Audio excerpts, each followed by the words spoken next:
Hi, ഇന്നൊരു special വിഭവം ഞാൻ ചെയ്യാൻ ആഗ്രഹിക്കുന്നു കേട്ടാ. ഇന്ന് നമ്മൾ ചെയ്യാൻ പോകുന്നൊരിത് പാസ്തയാണ്. പക്ഷെ അത് വലിയ വീഡിയോ ആയിട്ടൊന്നും ചെയ്തില്ല. ഇന്ന് ജീവിതത്തിൽ ആദ്യമായിട്ടാണ് ഈ പാസ്ത ചെയ്യണത്. അങ്ങനെ നമ്മൾ ചെയ്ത് എല്ലാം റെഡിയാക്കി വെച്ചിരിക്കുന്നു. പാസ്ത അല്ല, നിങ്ങൾക്ക് വീട്ടിൽ ചെയ്യാം, ഈസി ആയിട്ട് ചെയ്യാം. അപ്പോൾ ഇങ്ങനെ ചെയ്ത് വെച്ചു.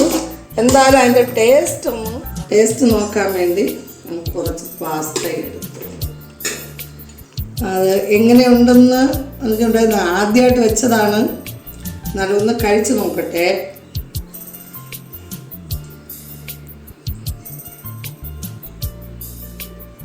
ഹായ്, സൂപ്പറായിരിക്കുന്നു. ഇത്രയും നല്ല ഇതിൽ വരുമെന്ന് ഞാൻ വിചാരിച്ചില്ല. പക്ഷെ എന്നാലും ഇന്നൊരു പാസ്ത ചെയ്യാൻ സാധിച്ചു. നിങ്ങളും ചെയ്യുക. Okay, by.